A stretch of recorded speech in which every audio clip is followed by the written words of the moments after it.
आत्मज्ञान होने पर मुझे कैसे पता चलेगा कि मेरे अंदर जो है आत्मज्ञान जागृत हो चुका है? देखो, आत्मज्ञान से तुम आत्मा की जागृति हम कहेंगे उसको। ठीक है। आत्मा जागृत हो गई तुम्हारी। क्या हो गई?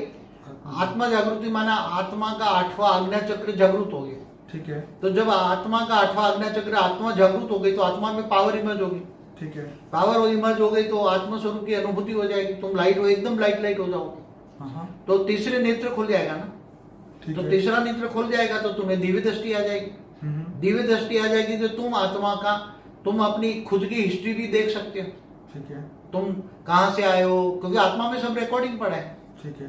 तो आत्मा में जो भी रिकॉर्डिंग पड़ा है और दूसरों की आत्मा को भी तुम रीडिंग कर सकते हो चाहो तो। तुम पूरा फिर तुम्हारे अंदर रिकॉर्डिंग। बाबू जी, इससे हमारा जो डेली रूटीन लाइफ में है उसके अंदर क्या चेंजेस आता है? मगर ये बताता हूँ ना आगे। मगर पहले तो वो आत्मा को कैसे अनुभूति, तुम दूसरों को कैसे अनुभूति करोगे बताता हूँ ना तुम। अभी ये बहुत बड़ा क्वेश्चन है। लोग कहते हैं कि आत्मज्ञानी बने। आत्मज्ञानी किसको कहते हैं?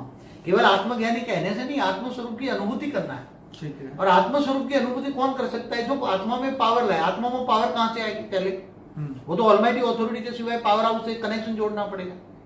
ऑलमाइटी अथॉरिटी माना पावर हाउस। पावर हाउस से कनेक्शन जोड़ेगा तो आत्मा में पावर आएगी ना।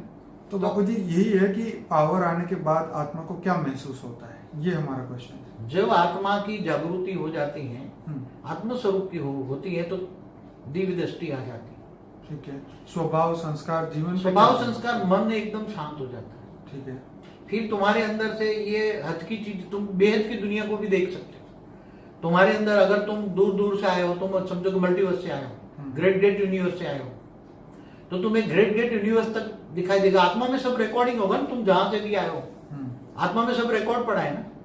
तो तुम्हें यूनिवर्स दिखेगा, पूरा मल्टीवर्स दिखेगा, पूरा तो सब कुछ दिखाई देगा तुम्हें। एकदम दिव्य दृष्टि आ जाएगी ना। तो दिव्य दृष्टि से सब कुछ तुम्हें आत्मा में रिकॉर्डिंग पड़ा वो सब कुछ दिखाई देगा।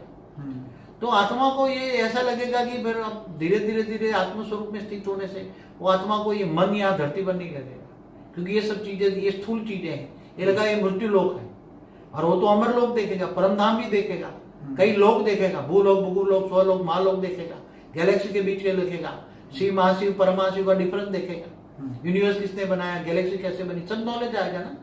तो ज्ञान स्वरूप बनेगा। आत्म स्वरूप बना ज्ञान स्वरूप, ज्ञान स्वरूप। फिर उसको परम आनंद की अनुभूति होगी, वो परमानंद स्वरूप में चला जाएगा। फिर दिव्य आनंद स्वरूप में अनुभूति हो जाएगी, और उसका कारण शरीर भी चार्ज होने लग जाएगा।